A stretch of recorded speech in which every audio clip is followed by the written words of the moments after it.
All right, guys, good to have you here. One of the things you want to do when if you're an investor and you're a trader, it's two different very things, right? A lot of it has to do with the amount of time, the intention of holding, right? The idea behind trading is you probably are not going to hold it as much as if you're investing. So what I want to do today on the live call is I want to look at a hedge fund that imploded, and I want to look at the symbols that have fallen, because I think it can kind of give us a state of the market, like where people's, the term is risk appetite, and it will help us kind of understand what's going on with the market right now. I don't think the market's going to crash. I don't think it's going to implode, but the market goes through, it goes through cycles. It goes through phases. And so to me, this is looking like kind of a phase where people are kind of mellowing out for a little bit here. And what I want to do is highlight Archegos. I've talked about Archegos Capital Management before. This was a family office / hedge fund that a guy named Bill Wang ran. He had about $10 billion in it. And depending on what articles you read, he leveraged anywhere between 30 to 50x on positions. And those positions went against him. The first one that went against him was actually VIACOM. An article came out from a respected investment writer saying Viacom's not worth $88 a share in their secondary offering, and that dropped the price. And then all of a sudden, when you're leveraged, you're not making the decision on what to sell. The margin desk of where you do your trades is. So the margin desk takes over and just starts selling everything. But I think looking at these symbols can help us kind of understand what is also going on with the market. And so I want to do a review of the symbols and look at what they're doing. So let's just talk about Viacom right here. If you look at my screen, actually, you need to actually be able to see my screen. If you look at my screen, each time I look at a symbol, there's going to be a top chart and a bottom chart. The top chart is the absolute price chart of it. So it's what it's doing. The bottom price chart is, I'm using something called a relative price chart. So I'm just looking at it. Think of it this way. Think of it as priced in a different currency. So the top chart is priced in US dollars, which is what most of us are used to seeing, right? You don't even think, oh, it's priced in US dollars. The bottom one is priced in NASDAQ 100 units, right? Or you could say it's being priced or valued in the NASDAQ 100, the QQQs. So we can take a look at these handful of symbols and see what's going on. Okay, so if you look at the top chart here, this is Viacom, and you can see going into the COVID crash, and just for reference here, this is the COVID crash right here. You can see it was weakening going into the COVID crash, and it broke down out of that channel, right? So Viacom was going sideways for about 2 years. You can see that clearly here. Viacom was going sideways. And then going into 2020, it tried to get back up into there, but it couldn't, and it actually crashed. Fast forward, you have the move up from the bottom of the crash to the peak of Viacom. This is where Archegos imploded right here, and the margin desks took over to cover their own butt. I read an article that said Credit Suisse, I think, lost maybe $2 billion in a quarter. That's a lot of money even for a company the size of Credit Suisse. Nomura also lost. But you have Viacom that went from bottom to top 8x, 800%. To me, what's interesting about this is, and I'm looking at this more of a trader point of view, you have this resistance support, that whole time frame, and the price is right back into there. So as an investor or a trader, you absolutely want to see that price hold. I mean, you would have wanted to have seen this price hold right there, but it broke through it. And so now what you have is this price is back into this channel. And really anything can happen in that channel. It is just a sideways mess. If you want to go long Viacom, or you believe in Viacom's future, you want to wait for it to stop falling, because it is falling and it is in that channel now. And so it's very likely it's going to go check out this $35 range and see if new buyers come into this $35. Now, down below, if you look at this This is the same price, but it's priced in the Qs, the NASDAQ 100. And again, the price is coming back to a support, right? So there was a price, like, again, just think of VIACOM and you're paying for it with the Qs, shares of the Qs. I'm going to turn my phone on mute. And so it's down to a support again. So it'll be interesting to see if buyers come in at this price. And the same thing up here, we want to see buyers come in here. Trader investing, what I want you to understand is price direction is what pays. Now, how close you zoom in, how much attention you pay, that's something separate. But just kind of looking at the, what the market, I'm going to bring in another one, Discovery. This was another one. What the market is willing to tolerate from price volatility. Here, you can see here, going into 2020, Discovery was sideways 18 months, really not doing anything. It broke down into this lower channel for a while. And unlike VIACOM that took off right around the COVID low, Discovery kept going sideways. But what's interesting about this is where Discovery is one to come back to. It's one to come back to like this $32, $33. And polarity often happens in investing and trading where before you could, if you look at the price chart, you see that people sold every time Discovery got to $33, right? You can see that right here. It sold off every time price got to 33, it sold off. Price got to 33, it sold off. It happened, depending on how you want to count that, 3 or 5 times. Now it broke through here, clearly is crashing back down. And so what we want to do is see, hey, what happens at that $32 to $33? Because if buyers are going to come in, that's where you're going to want buyers to come in. Let's see what this correction is right here. This is down, Discovery's down 53%. And let's see what it went up. Yeah, it only went up 300%. So 53% drop after something going up 300% is actually pretty significant, where if you look at VIACOM was up 800%. And let's see what this correction is here. That correction's 61%. So that's even past what you'd expect on a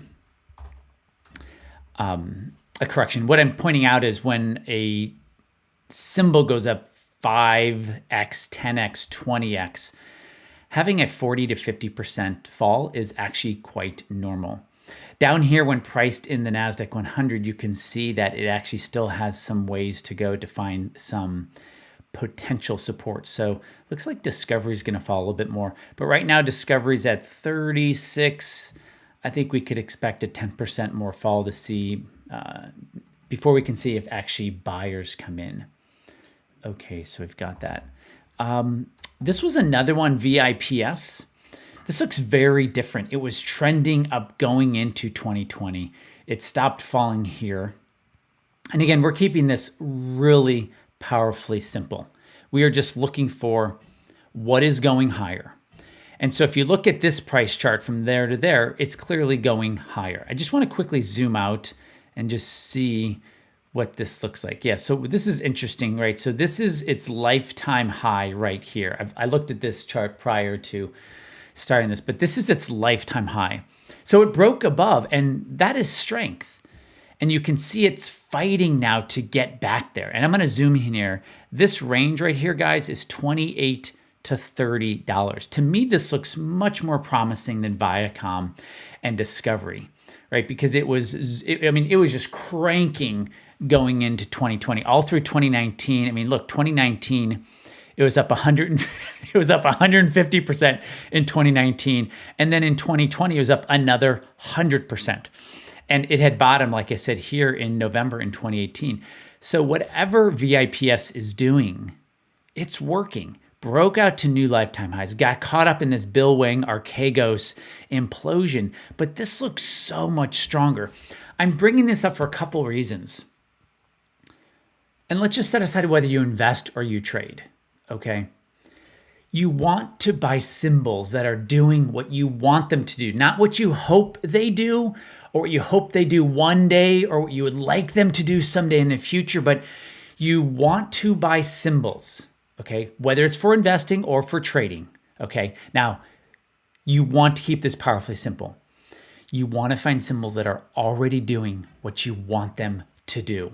This is not a concept that the big box advisor world talks about. They talk about you and your own risk tolerance and when you want to stop working. That stuff's important, but when your money is on a symbol, you want it to be going in the direction that is going to make your portfolio grow, which is going up and to the right. So what's fascinating about VIPS is it is hanging out at that lifetime high. So let's zoom in.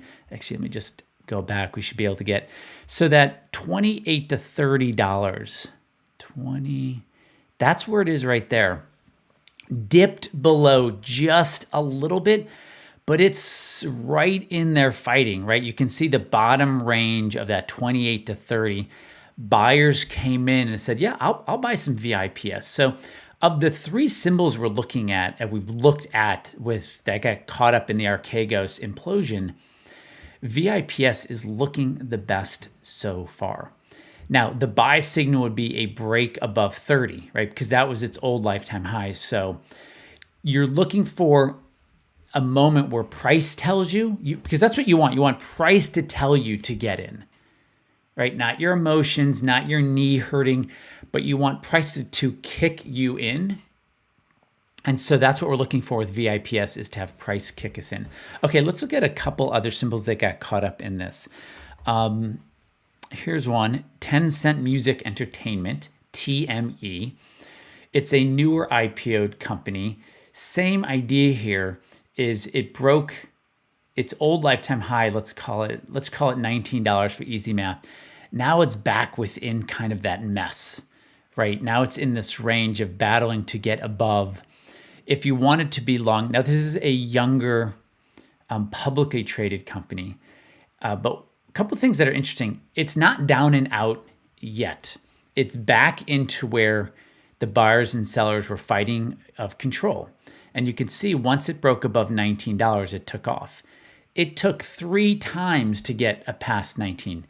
$19 got sold off. $19 got sold off. $19 got sold off. So it got sold off 3 times for $19. Came back down, and now it's just back into the mess. And so what we want to see is this price break above $19. Or, which always feels a little scarier, price to come down about $16 to find a buyer. When we price TME in the Qs, we can see down here it's close to a pivot point. It's close to, at least historically, and we only have about 2 years of data for this publicly traded symbol, but you can see down here it bottomed each time. And I like to put the bottom where it couldn't stay below. So you notice if you look at the chart there, the black line could not stay below that blue range. Buyers came in each time. Buyers came in each time. So TME is down near that. It has a little bit more could fall before historically buyers have come in. So, and these are not, $100 million stocks. TME is 15 billion. VIPS, what was VIPS, guys? That was 17 billion.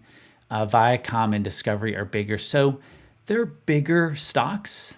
For reference, GameStop before it exploded or took off was $1 billion. So it absolutely can be done, but it's much harder to manipulate a 15 billion or a $30 billion stock. It obviously can be done. It's much harder.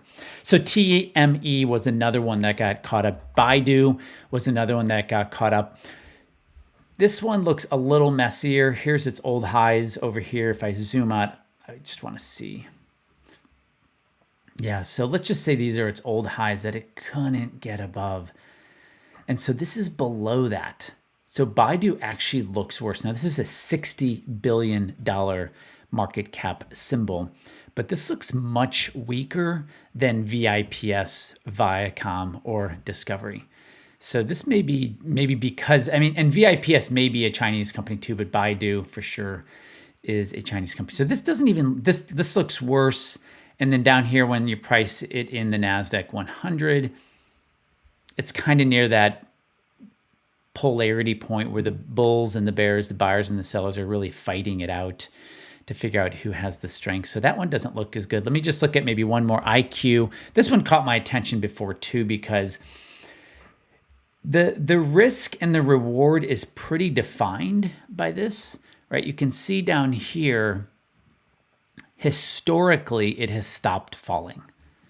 And you can see it's literally down near the bottom. So of all of them, this is probably the best risk reward because, let's say you buy this for easy math at $15. If it closes at 14, so whatever a dollar is divided by 15, 7%, you're risking 7%. If you're right and it goes back up to 28, you're going to make about 88%. So that's about a 1 to 11 risk reward. And history says it should do it again. Now, what we also know, and I want to give both sides. The more a price knocks on a resistance zone, the more it's likely to break. So we have 1 here, 2, 3, 4. This is the 5th time it's down here. So that doesn't actually bode well for this because usually a price doesn't knock more than 5 times on a major resistance or support. And this is supporting it right now. So look, there's no free lunch. You can see down here, it's been weakening relative to the NASDAQ 100. So that is, it makes it look weaker. I would go with this price chart right here and have a potential turnaround right around $15. So this will be interesting to watch too. Again, a couple things before I hit the pause button takeaway is trader or investor, they are 2 separate things, okay? And a lot of it has to do with the expectation, right? So the S&P 500 grows about 10% a year on average over a 100-year period. The NASDAQ is about a 15%, 15 to 20% a year. The NASDAQ 100's only been around since 1986, but still, it's a third of a century. If you're going to buy a symbol, whether it's investing or trading, you want it to be outperforming the market. Otherwise, just buy the market. There's nothing wrong with the market.